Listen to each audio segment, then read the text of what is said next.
Today, the role of Rick Lansing will be played by Nick Kyrgios.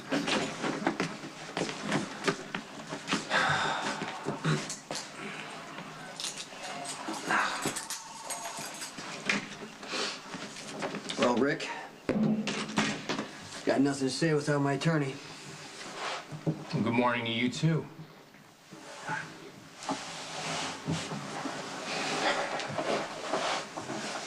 So, what had you so rattled that you killed Lorenzo Alcazar and left evidence behind?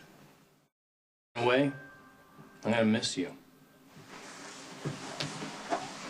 Not out on the street, eliminating people on Sonny's orders or beating me up whenever the mood takes you, but I'm gonna miss this. The desk sergeant said I could just come in. I don't suppose you're looking for me. It's always nice to see you, Rick. But I am here to see Jason. Why don't you do her a favor and tell her to go away?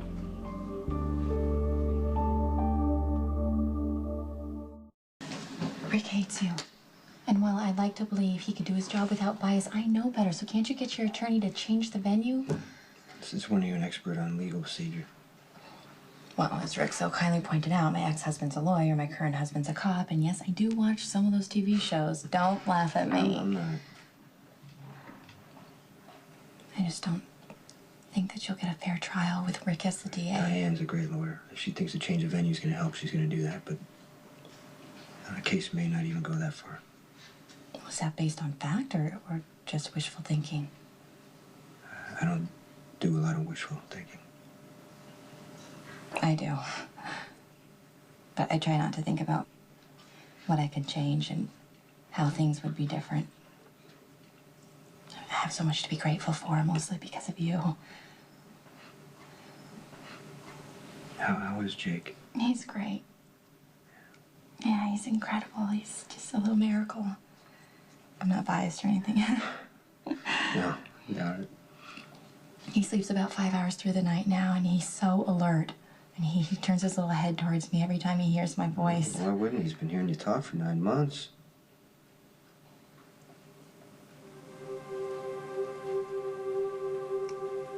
I wish my boys could know you.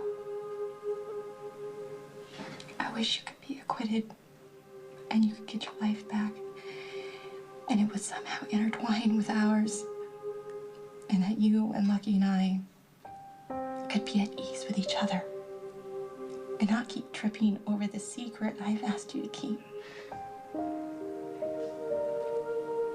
And I wish this because you deserve to be a part of Jake's life. Just as much as he deserves to have you. Hey, welcome back. Hi, thank you. Have you seen Jason? No, why? What's wrong? He swears that everything is fine despite being under arrest for murder, but sometime between yesterday and today, I have a feeling something bad really happened. She'd rather have the truth stay buried. The last thing Sam wants is for you to be a real and present father to your son. Sam fears, maybe rightly so, that if the truth about Jake comes out, Elizabeth and Lucky's marriage will be over, and you and Elizabeth will end up together. Morgan's our first priority. Sonny, it'll be a little harder to pin down. Why is that? I don't have the evidence yet, but I'm gonna place an informant inside Sonny's organization. You put Morgan away, I'll provide you with all the resources you'll need to get Corinthos. Good lucky. And call me crazy, but don't you think it looks bad when the arresting officer's wife visits his prisoner?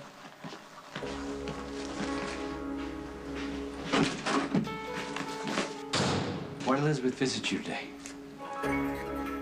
Elizabeth wanted to see if I was okay. You didn't have to let her. Lucky they brought me up from lockup to wait for my lawyer. Rick was in here questioning me. Elizabeth came in. I didn't really get a chance to refuse the visit. Well, okay, so would you have? Probably not. What if you get convicted, Jason? Are you gonna let Elizabeth drive up to the prison to visit you? That's not friendship, Jason. That's taking advantage. Detective Spencer. Clearly, you are too well versed in the legal code to actually be questioning my client without This- benefit of legal counsel. This is personal. Personal. All right, well, I'll make a note of that.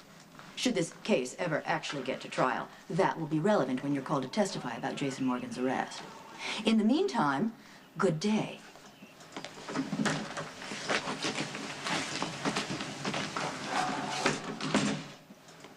First, you're chatting with a television producer. Now, it's with a police detective. Clearly, we need a refresher course on your Fifth Amendment rights against I didn't self-incrimination. say anything to Lucky. If any phrase other than "I have nothing to say without my attorney present" crossed your lips, then you did. So let's hear every word. His wife came to visit me. Detective Spencer's wife? Yes, that's right. Well, this just keeps getting better and better. So pray tell, what did you say to her? It's personal. Jason, Mrs. Spencer's name is going to be on the visitor log, which means that the court can ask her to repeat your conversation to her. So what was it? Word for word. If Elizabeth gets called as a witness, I will tell you what we discussed. But that's not going to happen because Rick and Lucky don't want her involved. Elizabeth Spencer couldn't possibly be your alibi No, for the time that Lorenzo no, Alcazar no. disappeared. Be very sure about that. Because it could save you a great deal of trouble, not to mention a life sentence without the possibility of parole if anyone, particularly a wholesome mother of two, saw you on the day Lorenzo Alcazar disappeared. I saw Elizabeth right before Alcazar disappeared. All right, where was this? It was at the hospital. I went to see my sister, and I heard that Elizabeth and the baby were going home, so I stopped by to say hello. And? And we talked for a few minutes. She let me hold the baby, and I left. All right, exactly how did this leave-taking occur? I mean, did you get a phone call? Yeah, I did, actually. I got a phone call. From? From Sonny. And the conversation was regarding? Work. And by that, I'm sure you mean coffee. All right, look, Jason. Do you have any reason to believe that Elizabeth Spencer is going to tell her husband about the fact that you visited her in the hospital on the day Lorenzo Alcazar disappeared, or the fact that you received a phone enough, call? okay? I'm from the not on the witness stand Yes, right but- now. Yes, fine. But Elizabeth Spencer might be, and I need to be prepared. So what does she know, and how badly can it hurt your case?